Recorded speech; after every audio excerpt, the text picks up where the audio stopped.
T'as entendu parler d'Angelina et Sarah Grimke? Ce sont 2 filles de juges du Sud, élevées avec des esclaves. Le silence ancestral où sont plongées les femmes va se briser aujourd'hui. Angelina Grimke va pousser les lourdes portes de l'Assemblée législative du Massachusetts pour présenter une pétition signée par plus de 20 000 femmes réclamant l'abolition de l'esclavage. Et elle revient de loin. Oui, elle revient de loin. Angelina, combien de fois faudra-t-il te répéter qu'un esclave trop nourri est un esclave qui bat et qui fait que somnoler? Sarah, si je te reprends encore à apprendre à lire à ton esclave, je la battrai si fort que c'est elle-même qui refusera tes leçons. À 21 ans, Sarah a fui chez les Quakers, qui savaient que les Noirs avaient une âme et qui travaillaient pour l'abolition de l'esclavage.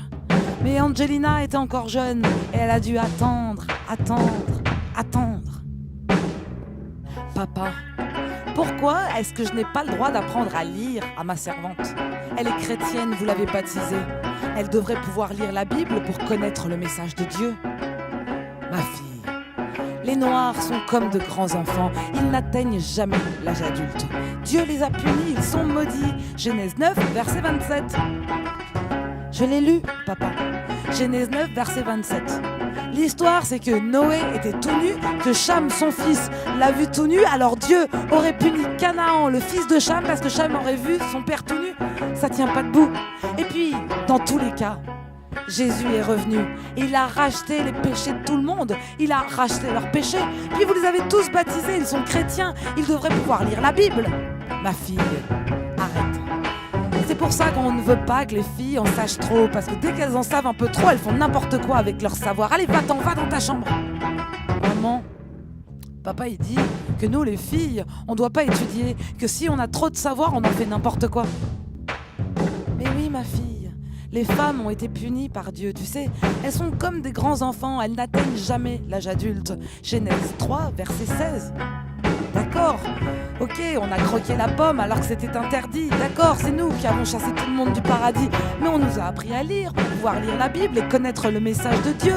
On devrait apprendre à lire à nos esclaves.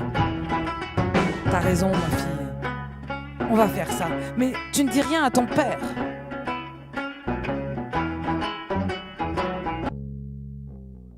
Mesdames, Mesdemoiselles, Messieurs, bonsoir. Flash spécial, nous sommes actuellement en direct de l'Assemblée législative du Massachusetts, où dehors c'est l'émeute, ça hue, ça conspue, n'est-ce pas Simone? L'ambiance est parfaitement électrique, car ils ont décidé d'empêcher Angelina de s'exprimer. Mais elle va parler contre l'interdiction même faite aux femmes de s'exprimer en public devant une assemblée uniquement constituée d'hommes, n'est-ce pas Simone? Eh bien, elle va parler.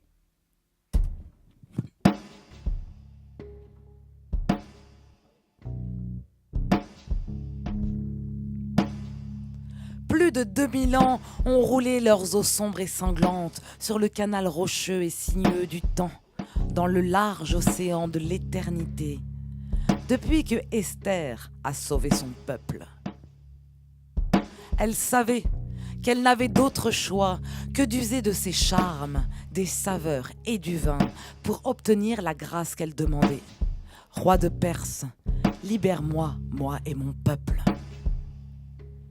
Ce serait une insulte à votre comité si j'essayais d'obtenir votre faveur en me parant d'or et d'argent, de vêtements coûteux, en vous invitant à une fête luxueuse ou au banquet du vin.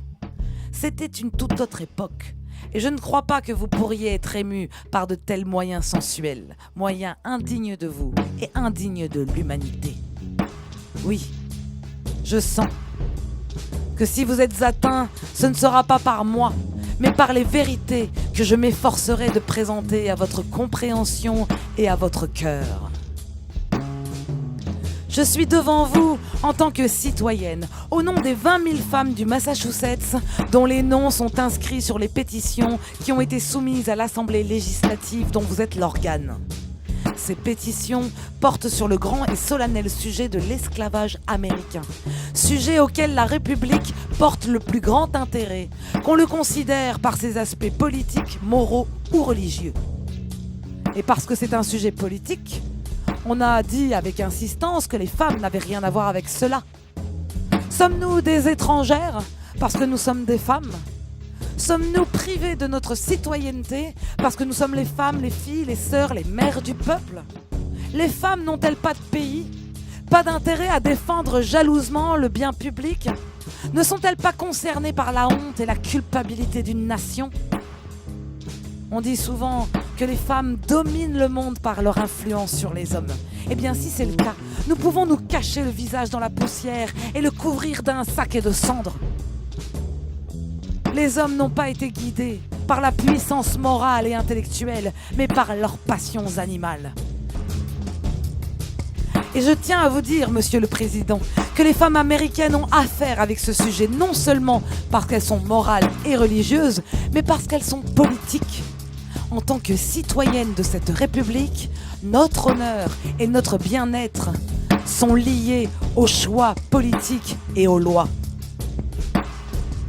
Je suis devant vous, en tant que sudiste, chassé de sa terre natale par le son du fouet et le cri déchirant de l'esclave.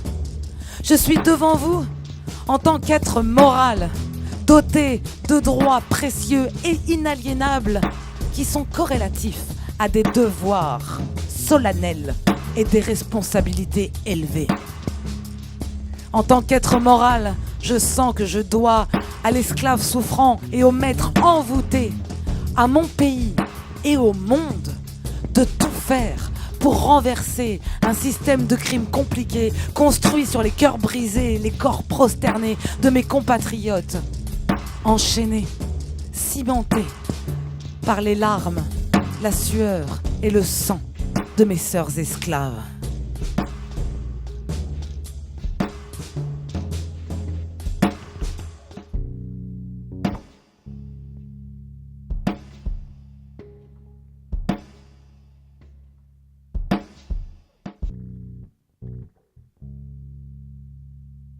Père, tu n'as rien pu y faire, je n'en démordais pas. Tu voulais me faire taire et tu m'as fait hurler. Tu voulais m'isoler, tu m'as rendu célèbre. Brûlez mes articles, allez-y, brûlez-les. Avant de faire descendre, ils feront de la fumée. J'ai peur, oui j'ai peur, mais je ne peux reculer. Tant de femmes derrière moi qui comptent sur mon courage. Je serai la voix de celles qui se taisent, persuadées que tout ce qui sort de leur bouche n'est que verbiage. Si j'étais un garçon, je serais avocat, mais je ne vois pas pourquoi une fille ne le serait pas. Et la cause que je plaide a tellement d'importance qu'hommes et femmes doivent s'unir pour la gagner. Et pour la gagner, il faut parler. Chrétien, sur cette terre, il n'y a qu'une chose à faire, c'est aimer son prochain. Tant que ce pays tolérera des esclaves et des femmes enfermées qui ne brandissent pas le mot de liberté, il nous fait parjure devant les nations du monde et surtout devant Dieu. Séparer les familles, maintenir dans une ignorance crasse, voler le fruit du travail, battre, violer, tuer pour un oui, pour un non à des êtres que vous avez vous-même baptisés, c'est un crime contre Dieu, contre l'humanité. Femmes du Sud, vos fils, vos maris usent du même genre de méthode pour vous tenir occupés des besoins de la maison. La condescendance accueille vos paroles, vos idées sont idiotes, vos projets sont mignons. Vous vous taisez, vous trouvez ça normal, mais c'est votre devoir de protéger du mal. Vos fils, vos maris, le crime qu'ils commettent l'emporteront pas au paradis. Il faut en parler le matin, le midi et le soir, faire rentrer l'idée à grands coups de butoir, affranchir les esclaves qui sont dans la maison, refuser de boire du café, de porter du coton, vous mettre à pleurer lorsque vient un marchand, lorsque l'on bat un esclave, continuer coûte que coûte à leur apprendre à lire et alléger au mieux ce qu'ils ont à souffrir. Dieu n'a pas voulu cela, il faut que cela cesse. Dieu n'a pas voulu cela, il faut que cela cesse.